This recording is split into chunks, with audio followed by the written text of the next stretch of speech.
দূরের ও কাছের দেশ ও বিদেশের সকল মুসলমান ভাই ও বোনদের প্রতি আমার সালাম। সালামুন আলাইকুম। আল্লাহ পাক রব্বুল আলামিন আল ফুরকানের মধ্যে 6236টি আয়াত নাযিল করেছেন। তার মধ্যে সালাত কথাটা সব থেকে বেশি বলা যাবে না, কারণ বর্তমান হুজুরা এটা বেশি বেশি বলে থাকেন। সালাদটা এসেছে 82 বার, কিন্তু 234 বার, তার বেশি হলে হতে পারে। কিন্তু এই সমগ্র কোরআন শরীফের মধ্যে যে 82 বার সালাদটা আল্লাহ পাক রব্বুল আলামিন ফরমাইছেন, এই 82 বার নামাজের কথাটা হুজুর পাক সাল্লাল্লাহু তাআলা আলাইহি সাল্লামের উম্মতের জন্য নয়। আদম থেকে হযরত ঈসা আলাইহিস সালাম পর্যন্ত যত নবী রসুল একের পর এক দুনিয়াতে আগমন করেছেন, সকল নবী রসুলের প্রতি সালাত ছিল, যুগে যুগে সালাত ছিল। তেনারা সালাত কায়েমও করেছেন। উম্মতে মুহাম্মাদীদের জন্য সালাতের বিধান আছে। সালাত ছাড়া কারো পরিত্রাণ নাই, তবে সালাতের অনেক প্রকার ভেদ আছে। যেমন পীর তরিকার লোকদের সালাত আলাদা, সুন্নি জামাতের লোকের সালাত আলাদা, লা মুজাফির লোকের সালাত আলাদা, হানাফি মুজাফির লোকের সালাত আলাদা, বাউল ফকিরদের সালাত আলাদা, আল্লাহর ওলিদের সালাত আলাদা, সাধারণ লোকদের সালাত আলাদা। বিভিন্ন লোক বিভিন্ন প্রকারে সালাত আদায় করে থাকেন। হয়তো শুনি লোকে আশ্চর্য হয়ে যাবেন, আশ্চর্য কিছু নয়, বাস্তব যেটা। আর আমরা যে সালাত আদায় করি পাঞ্জেগানা, আর যা শুনিয়ে আসছি, এই সালাত আর সব নবী সালাত কিন্তু এক নয়।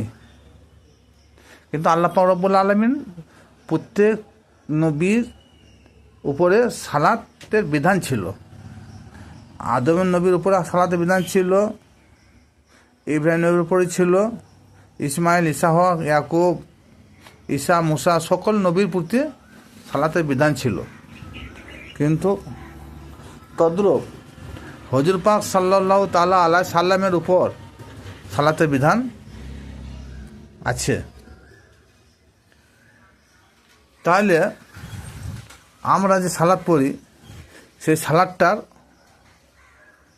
ধরন কেমন, আর আদম নবীর জামানায় যে সালাত ছিল সেই ধরনটা কেমন, ইব্রাহিম নবীর ব্যাপারও তাই, ঈসা মুসা নবীরও তাই, বনি ইসরায়েলের জামানার সালাতের ধারণা তাই। তাইলে আমরা সালাতের মধ্যে কি করি? সূরা ফাতিহা পড়ি। দেখুন সালাতের পার্থক্যটা এখানে এসে যাচ্ছে। তাহলে উম্মতি মুহাম্মাদীদের জন্য সালাতের প্রথম শর্ত নিয়তের আগে ওয়াক্ত নির্ণয় করতে হয়েছে, ওযু করতে হয়েছে, জায়নামাজে পাটিতে দাঁড়াইতে হয়েছে, তার দোয়া পড়তে হয়েছে, নিয়ত করতে হয়েছে, সানা পড়তে হয়েছে, তারপরে সূরা ফাতিহা পর কোরআনে যে কোনোটা আয়াত পড়তে হয়েছে। কিন্তু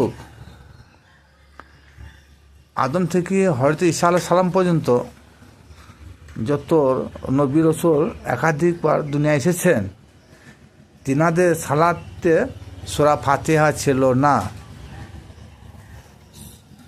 সূরা ফাতিহা ছিল না। সূরা পড়তে আমার যে কোনো সূরা ছিল, কারণ কিন্তু সূরা ফাতিহা ছাড়া যে আমাদের নামাজ হবে না, এটা কিন্তু অন্যান্য নবী জামানায় এই আইনটা কিন্তু বলবদ্ধ ছিল না। সূরা ফাতিহা তো বটেই। তারপরে দরুদ ইব্রাহিম আছে, আত্মায়াত আছে, আগে আত্মায়াত, তারপর দরুদ ইব্রাহিম, তারপর দোয়া মাসুরা, তার আগে রুকু আছে, সিজদা আছে। কিন্তু এই ধরনের রুকু সিজদা সে আদম থেকে হয়তো ঈসা আলাইহিস সালাম পর্যন্ত ছিল না। তাহলে তিনাদের সালাত আর আমাদের সালাত অনেক ডিফারেন্স। আমাদের যদি কেউ সূরা ফাতিহা কারণ না জানা থাকে, কেউ না পড়ে, তার সালাত হবে না। আর যে সূরা ফাতিহা পড়ে তার সঙ্গে যদি অন্যটা সূরা মিলিয়ে পড়ে, তারপরেও রুকু সিজদা যাওয়ার পর যদি আত্মায়াত না পড়ে, ওর নামাজই হবে না। আত্মায়াত পড়ার পর যদি দরুদ ইব্রাহিম না পড়ে, নামাজই হবে না। এ ফতোয়ার অভাব নাই। কিন্তু বর্তমান হুজুরা আমাদের যে জিনিসটা শিখিয়ে এসেছে আজ পর্যন্ত, যে সে আদম নবীর উপরে সালাত ছিল, ঈসা, মুসা, দাউদ, ইব্রাহিম, সমস্ত একতায় সমস্ত নবী রসুলের প্রতি নামাজের বিধান ছিল। কিন্তু তারা একটা কথাই কোনদিন বলে নাই বা শোনায় নাই, বা আমরা শুনিও নাই। তিনাদের নামাজের বিধানটা ছিল ঠিক, নামাজের ধরনটা প্রকারটা কেমন ছিল এ কথা আমরা কোনদিন জানি না, বা শোনাই নাই, বা শুনিও নাই। তাহলে যেটা প্রকাশ করলাম যে আমাদের সালাতের মধ্যে সূরা ফাতিহা মাস্ট, কিন্তু তখন যুগে সূরা ফাতিহা ছিল না, আত্মায়াত ছিল না, দরুদ ইব্রাহিম ছিল না। তাই নামাজ হয় কেমন? তার নামাজের ধরনটা ভাই কেমন ছিল বুঝতে পারছেন না আপনারা? তাইলে ওই জন্য আগে বললাম যে পীর ফকিরদের না সালাত আলাদা, বাউলদের সালাত আলাদা, দেববন্দির সালাত আলাদা, লা মুজাবির সালাত আলাদা, বিভিন্ন সম্প্রদায়ে বিভিন্ন রকম সালাত। তাহলে যে সালাতের কথা আল্লাহ পাক রব্বুল আলামিন বলে, যে সালাতের মধ্যে মিরাজ হয়, সালাতের মধ্যে মিরাজ হয় কেমনে? কারণ আর সালাতু মিরাজুল মুমিনিন, এটা আল্লাহ পাক রব্বুল আলামিনের ঘোষণা। তাইলে 95% লোক সালাত আদায় করেন, কিন্তু যদি বলা হয় সালাতের মধ্যে তোমাদের আল্লাহ দর্শন হয় তো, তেনারা কি বলেন? না বলে থাকেন। তাহলে সালাতের মধ্যে যদি আল্লাহ দর্শন যদি না হয়, তাহলে সালাত কায়েম হবে না, সালাত পড়া হবে। কিন্তু আমরা সালাত কেউ কায়েম করি না। আল্লাহ পাক রব্বুল আলামিন সালাত কায়েম করতে বলেছেন, কিন্তু সালাত পড়াই হয়। পড়া আর কায়েম দুটো একই নয়। তো সালাত সম্পর্কে এর আগে বিস্তারিত ভিডিওতে বিস্তারিত আলোচনা করেছি। কিন্তু দেখুন এই সালাত কি জিনিস, সূরা নূর 41 নম্বর আয়াতটা আপনারা খুললে বুঝতে পারবেন। কোরআন মোবাইলে যদি কোরআন ডাউনলোড না থাকে, তা গুগলে সার্চ করলে পেয়ে যাবেন যে সূরা নূর 41 নম্বর আয়াত, বাংলা তাফসীর। এই আয়াতে আল্লাহ পাক রব্বুল আলামিন বলছেন তিনি হাবিবকে উদ্দেশ্য করে, হাবিব তুমি কি দেখো না জমিন ও আসমানে যাহা আছে তারা সবাই, এবং আকাশে উদ্যমান পাখিরাও সালাত ও তসবিহ জানে বা শিখে গেছে। দেখেন সালাত কি জিনিস। জমিন ও আসমানে যাহারা আছে তারা সবাই, এবং আকাশে উদ্যমান পাখিরাও সালাত তসবিহ জানে ও শিখে গেছে। কিন্তু আমরা এখনো সালাত কি জিনিস, সালাত কীভাবে কায়েম করতে হয় আমরা শিখলাম না, জানি না। আল্লাহ পাক রব্বুল আলামিন তিনি সাক্ষী দিয়েছেন যে আকাশে উড়ন্ত পাখিরাও যারা ডানা সাজিয়ে উড়ে, তারাও সালাত কি জিনিস তারা জানে এবং তারা শিখে গেছে। কিন্তু আজও আমাদের দেখুন কারো 50, 60, 70, 80 বছর বয়সও কি 20 বছর বয়সও সালাত শিখতে হয়। যে কোনো একটা জ্ঞানী বুজুর্গ ব্যক্তির কাছে গিয়ে সালাত শিখতে হয়। কীভাবে সালাত করতে হবে, কীভাবে রুকু করতে হবে, কীভাবে তসবিহ করতে হবে, কীভাবে সিজদা করতে হবে, এই বিভিন্ন ফর্মুলা শিখতে হয়। কিন্তু আল্লাহ পাক রব্বুল আলামিন পাখিদের জন্য বলছে পাখিরাও কিন্তু শিখে গেছে। তাহলে পাখিরা কিন্তু সৃষ্টি শ্রেষ্ঠ নয়, উৎকৃষ্ট প্রাণী নয়। অথচ আল্লাহ পাক রব্বুল আলামিন এই ইনসানকে সৃষ্টি শ্রেষ্ঠ বলে ঘোষণা করেছেন।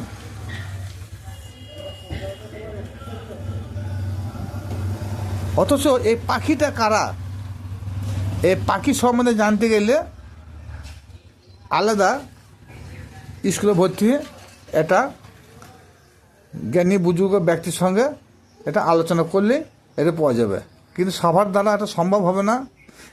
যেনারা খুব উচ্চ শিক্ষায় শিক্ষিত আছেন, যেনারা কোরআন গবেষণা করেন, তেনাদের দ্বারা এটা সম্ভব। কারণ আকাশের পাখি আমাদের কাছে যদিও ক্ষুদ্র মানের একটা প্রাণী, কিন্তু সৃষ্টি শ্রেষ্ঠ নয়। কিন্তু এই পাখিকে উদ্দেশ্য করে আল্লাহ পাক রব্বুল আলামিন একটা কথা বলতে চেয়েছেন। সেই কথাটা আল্লাহ পাক রব্বুল আলামিন তিনি কিন্তু একটা রূপক বাক্যে এই আকাশের পাখি বলে এটা উল্লেখ করেছেন। কিন্তু আদৌ কিন্তু এটা আকাশে উড্ডীয়মান পাখি নয়। ওই পাখি কোন পাখি, সেই পাখি জানতে গেলে একজন কামেল হাক্কানি পীর ও মুর্শিদের কাছে শিক্ষা গ্রহণ করতে হবে। নচেত এই সূরা নূরের যে 61 নম্বর আয়াতের ব্যাখ্যা করা যাবে না। এবার আসুন, প্রত্যেকটা নবীর জামানায় কিন্তু সালাত ছিল। সেই সালাদটা কেমন ছিল, কিন্তু সালাতের মানেটা যদি আমাদের জানা হয় তাহলে বুঝতে পারবেন। আমাদের বাংলা ভাষায় সালাতের মানে হচ্ছে সংযোগ বা যোগাযোগ।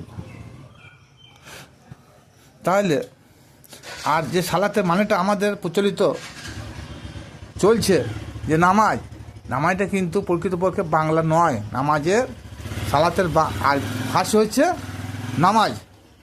কিন্তু সমগ্র কোরআন শরীফটা যদি আরবি ভাষায় রচিত হয়, তা সেটা বাংলায় যদি রচনা করা হয়, তাহলে সেখানে ফার্সি শব্দ ঢুকবে কেন? সেখানে বাংলা থাকা দরকার। তাই নিশ্চয়ই এই নামাজের সালাতের মধ্যে কোনো গুরু রহস্য ভরা আছে। তার জন্যে যিনারা তফসির করেছেন তিনারা এটা প্রকাশ করে নেয় বা ফাঁস করে নেয়। ফাঁস করলে ওই ধর্ম ব্যবসায়ী আলেমদের জামানা খতম হয়ে যাবে বলে তার জন্য এটা ফাঁসি শব্দ ভরে দিয়েছেন। সুতরাং সালাতের বহু রকম প্রকারভেদ আছে। অনেকগুলো তফসির পড়েছি, কিন্তু একটাই তফসিরে দেখা গেছে যেটা কানজুল ইমান, ওই তফসিরে সূরা বাকারার সম্ভবত 3 থেকে 4 নম্বর আয়াতে লেখা আছে যে সালাত 2 প্রকার, একটা জাহিরি সালাত, একটা বাতিনি সালাত। তাহলে এই জাহিরি সালাতটা আমাদের আলেম সমাজ আমাদের শিক্ষা দিয়ে এসেছে, আর বাতিনি সালাতটা কি সেটা শিক্ষা দেওয়া হয় না। এই বাতিনি সালাতটার রুকু, সিজদা, ওযু প্রয়োজন হয় না, তাশাহুদের প্রয়োজন হয় না, নিয়তের প্রয়োজন হয় না। কারণ এই সালাত সর্বক্ষণ আদায় করা হয়। তার জন্য সূরা মারিজের 23 নম্বর আয়াতে আল্লাহ পাক রব্বুল আলামিন বলেছেন, ইল্লাল মুসাল্লিন আল্লাযিনা হুম আলা সালাতিহিম দাইমুন। মুসল্লি ওই ব্যক্তি যারা সর্বক্ষণ নামাজে দণ্ডমান থাকেন। তাইলে সর্বক্ষণ যদি আমাদের নামাজেই ব্যস্ত থাকতে হয়, তাহলে আমাদের রান্না, খাওয়া, ব্যবসা বাণিজ্য, কাজ কর্ম কীভাবে হবে? কারণ যে সালাত আমাদের শিখিয়েছেন বর্তমান আলেম ওলামায়রা, সেই সালাতে রুকু, সিজদা, সময়, ওয়াক্ত সব আছে। তাহলে ওই সালাত যদি সর্বক্ষণ হয়, তাহলে আমাদের রান্না, খাওয়া, ব্যবসা বাণিজ্য, চাকরি বাকরি সব তো দূরে থাকবে।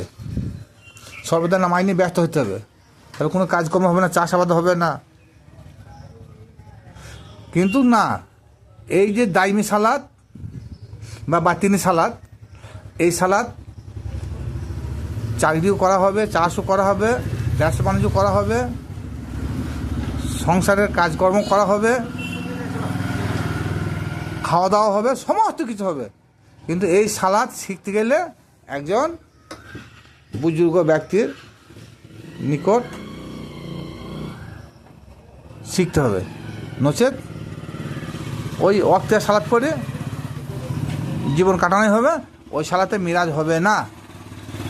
নামাজে যদি মিরাজ চান, সালাতের মাধ্যমে যদি মিরাজ কেউ চায়, তাহলে ওই দাইমি সালাত আদায় করতে হবে। দাইমি সালাত বিহীন সালাতে মিরাজ হবে না। তাহলে এখান থেকে কি বোঝা গেল আজকে এই লাইভ থেকে, যে আকাশের পাখিরাও তারা সালাত শিখে গিয়েছে। সে পাখি বলতে কাকে বোঝানো হয়েছে? আর প্রথম আদম নবী থেকে ঈসা নবী পর্যন্ত প্রত্যেকটা নবীর জামানায় সালাত ছিল, তেনারা সালাত আদায় করেছেন। তেনাদের জামানায় কিন্তু সূরা ফাতিহা ছিল না। সূরা ফাতিহা শুধু মহানবীর উপরেই নাজেল হয়েছিল। এবং শুধু সূরা ফাতিহা নয়, আত্মেহাত, দরুদ ইব্রাহিম, এগুলো মহানবীর জামানায় ছিল। তাহলে আমাদেরকে কাকু যদি বলা হয় সূরা ফাতিহা পড়ার দরকার নাই, দরুদ ইব্রাহিম পড়ার দরকার নাই, আত্মেহাত পড়ার দরকার নাই, তবে তো নামাজ হলো না। এরকম ফতোয়া দেওয়ার লোক মেলা আছে। কিন্তু তাহলে আদম নবীরও নামাজ হয় নাই, ইয়াকুব নবীর নামাজ হয় নাই, ইসু নবীর নামাজ হয় নাই, ইব্রাহিম নবীর নামাজ হয় নাই, হ্যাঁ, ইসমাইল, ইসাহক, ইনাদেরও নামাজ হয় নাই, ঈসা মুসা তিনাদেরও নামাজ হয় নাই। কিন্তু না, নামাজের আসল হকিকতটা কিন্তু বর্তমান আলেম ওলামারা কোনদিন ফাঁস করে নাই। হ্যাঁ, আর আমরা এখন সেই অভ্যাসটা আমাদের মধ্যে রয়ে গেছে। যেমন ছোট থেকে যদি কেউ বিদেশে গিয়ে জীবন কাটায়, তো সেখানে চাল চলন, খাওয়া দাওয়া, পোশাক পরিচয় আলাদা। সেখান থেকে 5-20 বছর পর যদি দেশে ফিরে আসে, তা দেখবেন সেখানকার পরিবেশের সঙ্গে এখানকার পরিবেশে মিল হবে না।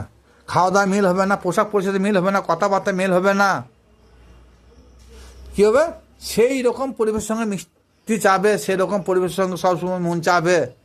তদ্রূপ আমাদেরও তাই। ছোটো থেকেই বর্তমান হুজুরা আমাদেরকে যে সালাতের কথা শিখিয়ে এসেছেন, যে রুকু সিদ্ধার কথা বলেছেন, নামাজ মানে রুকু সিদ্ধা দিতে হবে, ওয়াক্ত নির্ণয় করতে হবে, 5 বার মসজিদ দিতে হবে, মসজিদে গেলে বেশি করে নেকি পাওয়া যাবে, সব পাওয়া যাবে।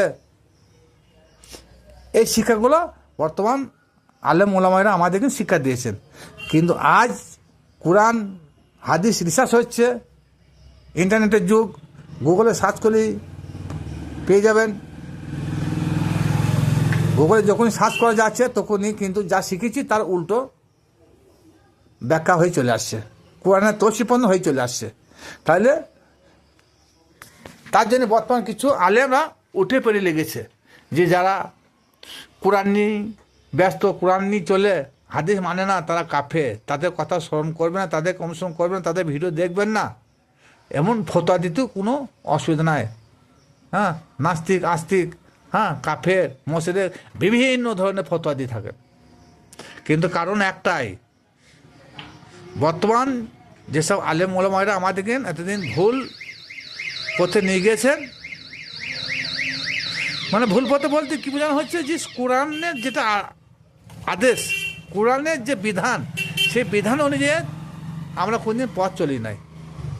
তার জন্য বলা হচ্ছে যে হাদিসটা, হ্যাঁ, হাদিস মানা যাবে যে হাদিসটা কোরআনের সঙ্গে অ্যাডজাস্ট হয়ে যাবে, আর যে হাদিসটা কোরআনের সঙ্গে সাংঘর্ষিক হয়ে যাবে, সেই হাদিসটা মানা যাবে না।